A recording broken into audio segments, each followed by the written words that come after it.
Good morning 9th class. आज हम अर्थशास्त्र का पाठ 3 पढ़ेंगे, निर्धनता एक चुनौती। अवलोकन। इस अध्याय में निर्धनता के विषय में चर्चा की गई है, जो स्वतंत्र भारत के सम्मुख एक सर्वाधिक कठिन चुनौती है।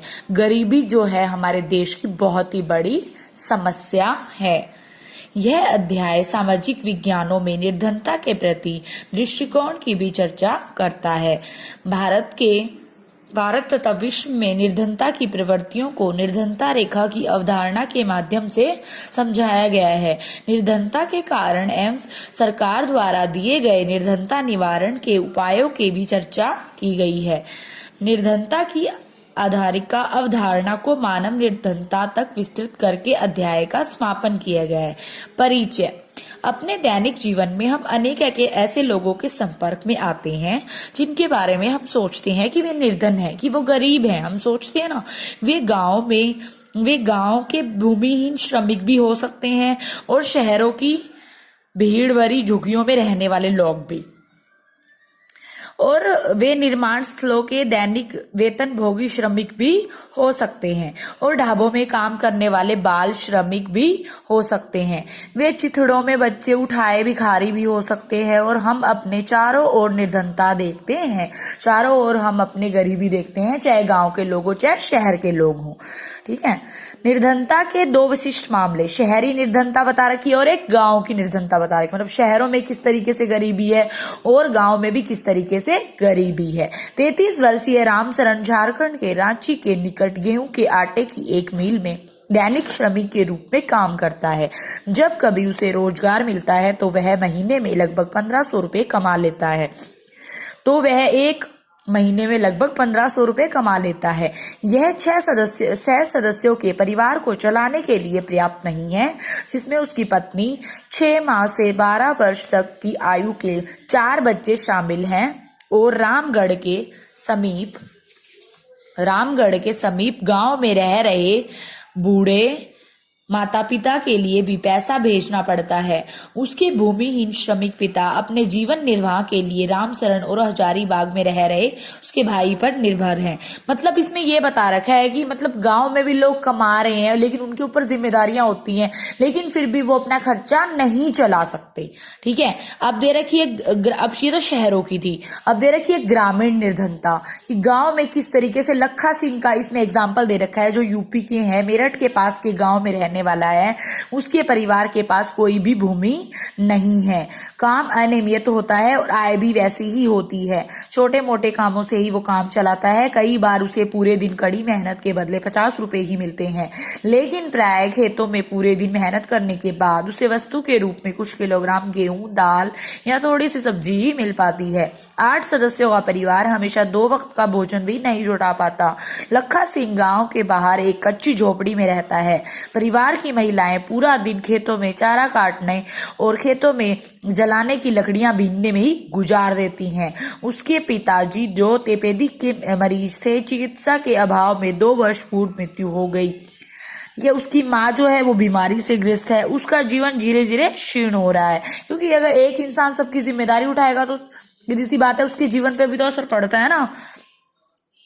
निर्धनता के उपयुक्त मामलों का अध्ययन करें और निर्धनता से संबंधित निम्नलिखित मुद्दों पर चर्चा करें, जैसे बाल श्रमिक, भूमिहीनता, बेरोजगारी की वजह से जो निर्धनता है, गरीबी आ रही है, परिवार के आकार के हिसाब से। छोटा परिवार है, ठीक है, उसमें अगर कमाने वाला एक है तो समस्या वहां भी है, लेकिन अगर बड़ा परिवार है, उसमें अगर एक कमाने वाला है तो निर्धनता कहाँ ज्यादा है? बड़े परिवार में ज्यादा है।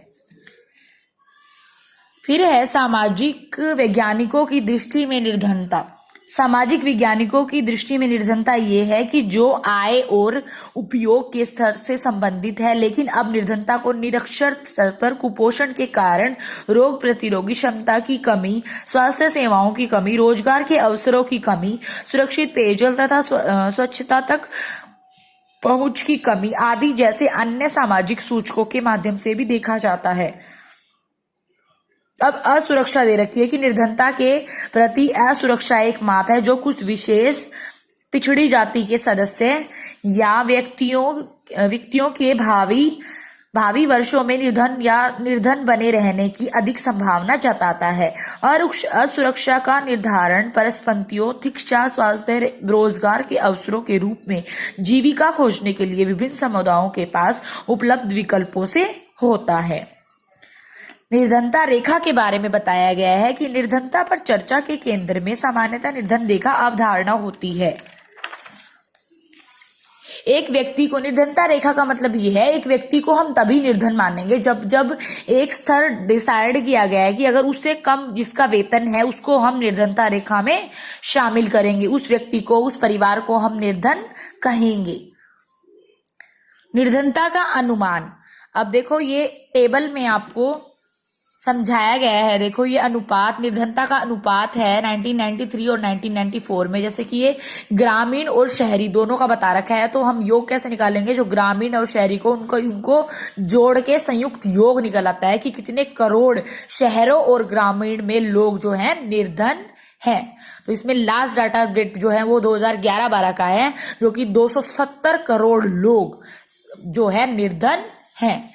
ये हमारे देश की बहुत ही बड़ी समस्या है जिसका सामना बहुत सारे लोग कर रहे हैं।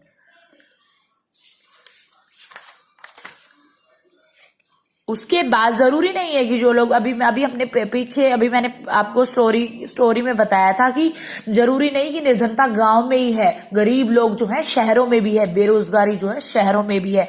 जैसे कि आप देख रहे हो कि आजकल इतने पढ़े लिखे होने के बावजूद भी, इतनी डिग्रियां होने के बावजूद भी जॉब आसानी से नहीं मिल पाती। आपके सामने सीधा सीधा एग्जाम्पल है, अभी देखो कोरोना के टाइम में कितने लोग जो है वो बेरोजगार हो गए ना। अब जो पहले से ही निर्धन लोग थे, ऐसे टाइम पे सोचो उनका क्या हाल होगा। उन लोगों के पास खाने के लिए भी रोटी नहीं है। तो सब कुछ बेरोजगारी पे भी डिपेंड करता है, जॉब पर भी डिपेंड करता है। अगर आपके पास रोजगार है तो आपको इन समस्याओं का सामना कम करना पड़ता है, पर बिना रोजगार के समस्या बहुत ज्यादा बढ़ जाती है। ये शिवरमन की कहानी पढ़ लेना और उसकी के आधार पर ये 4 प्रश्न हैं।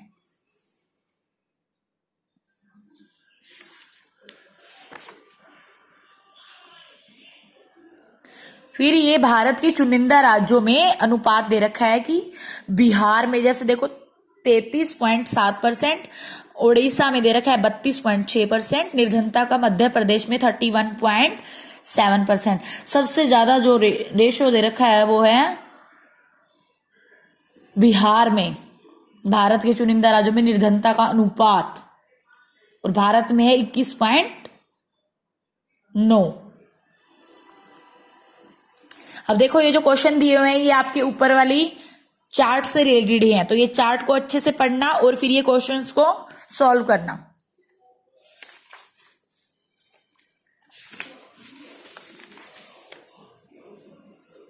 आज की वीडियो में हम इतना ही पढ़ेंगे। अगली वीडियो में हम निर्धनता के कारण और उसकी कुछ भावी चुनौतियों के बारे में पढ़ेंगे। Thank you and have a nice day.